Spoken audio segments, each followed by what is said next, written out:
नाजिया इलाही खान यांच्या कथित आक्षेपार्ह वक्तव्याविरोधात मिरजेत मुस्लिम समाज कृती समिती आक्रमक कारवाईच्या मागणीसाठी प्रांताधिकाऱ्यांना निवेदन. सोशल मीडियावरील एका यूट्यूब चॅनलवर प्रेसित हजरत मोहम्मद पैगंबर यांच्याविषयी कथित आक्षेपार्ह वक्तव्य केल्याचा आरोप करत पश्चिम बंगालमधील नाजिया इलाही खान यांच्याविरोधात कठोर कारवाई करण्याची मागणी मुस्लिम समाज कृती समिती मिरज यांच्या वतीने करण्यात आली. या संदर्भात समितीच्या पदाधिकाऱ्यांनी प्रांताधिकाऱ्यांनी निवेदन सादर केले आहे. निवेदनात म्हटले आहे की नाजिया इलाही खान यांनी केलेल्या कथित वक्तव्यामुळे मुस्लिम समाजाच्या धार्मिक भावना दुखावल्या गेल्या असून समाजात तीव्र नाराजीचे वातावरण निर्माण झाले आहे. अशा प्रकारची विधाने सामाजिक सलोखा बिघडवणारे असून संबंधितांवर कायदेशीर कारवाई करण्यात यावी अशी मागणी करण्यात आली आहे. मुस्लिम समाज कृती समितीच्या पदाधिकाऱ्यांनी प्रशासनाने या प्रकरणाची गांभीर्याने दखल घेऊन संबंधित व्यक्तीविरोधात तात्काळ चौकशी करावी तसेच कायद्यानुसार योग्य ती कारवाई करून अटक करण्यात यावी अशी मागणी निवेदनाद्वारे केली. यावेळी समितीच्या पदाधिकाऱ्यांसह मुस्लिम समाजातील नागरिक मोठ्या संख्येने उपस्थित होते.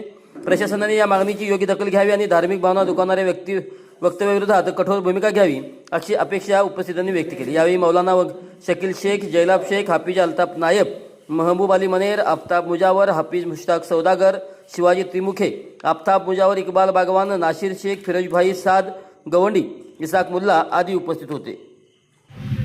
आज मिरजमध्ये मिरज प्रांताना समस्त मुस्लिम समाज सांगली जिल्ह्याच्या वतीने मिरजेतील सर्व शांतताप्रेमी नागरिकांनी एकत्र येऊन जे नाजिया इलाही जे मुस्लिम समाजाचे प्राणाहून प्रिय, रक्ताहून प्रिय, आमच्या आई वडिलांपेक्षा प्राणांवरती ज्या आमच्यासाठी प्रिय असणार आहे त्यांच्याबद्दल आक्षेपार्ह विधान करून समस्त मुस्लिम जगाच्या धर्तीवर मुस्लिम समाजाच्या भावना दुखवलेल्या आहेत. आणि असले जेणेकरून ज्या राज्यामध्ये असले जे माथे फिरू असतील आणि जे समाजामध्ये भांडं लावून देशामध्ये अशांतता निर्माण करण्याचा जे कोणी प्रयत्न करत असेल त्यांच्यावर राष्ट्रीय सुरक्षा कायदा अंतर्गत कारवाई होऊन त्यांना जबर शिक्षा होईल, जेणेकरून भविष्यामध्ये कुठल्याही समाजाच्या, कुठल्याही धर्माच्या, कुठल्याही पंथांच्या महापुरुषाच्या बाबतीत अपशब्द आणि आक्षेपार्ह विधान करणार नाही याची दखल घेऊन आणि जे गुन्हेगार आहे भविष्यामध्ये असं विधान करणार नाही यांच्यावर कडक कारवाई,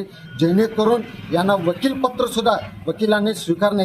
एखादा आपल्याला बोलण्याचं स्वातंत्र्य आहे, वक्तव्य स्वातंत्र्य आहे, याचा अर्थ असा होत नाही आपण काही बोलावे आणि इतर लोकांच्या मनाला दुखवणार आहे आणि समाज मनाला दुःख लागणार आहे. तर असले विधान करणाऱ्यावर कडक शासन करून समाजामध्ये आणि भारतामध्ये अशांतता फैलावणाऱ्या लोकांना जबर शिक्षा करून त्यांना जेरबंद करावं एवढंच मी सांगतो. जय हिंद, जय महाराज, जय भीम.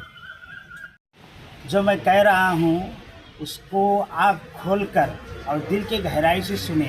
आँख खोलकर इसलिए कि जब आँख बंद हो जाती है तो कान भी बंद हो जाता है. हमारा ये अकीदा है कि अल्लाह के बाद अगर सबसे बड़ी कोई हस्ती है तो सरकार दो जहाँ ताजदार मदीना हज़रत मोहम्मद मुस्तफ़ा सल्लल्लाहु अलैहि वसल्लम की ज़ात है. अगर कोई खबीस या खबीसा अल्लाह के नबी की ज़ात में या उनकी शान में गुस्ताखी करेगी यह हमको हरगिज़ बर्दाश्त नहीं होगा. अभी हाल ही में नाजिया इलाही ने अल्लाह के नबी के बारे में अपनी गंदी ज़ुबान से जहर उगला है जिससे हमें बड़ी तकलीफ़ हुई है.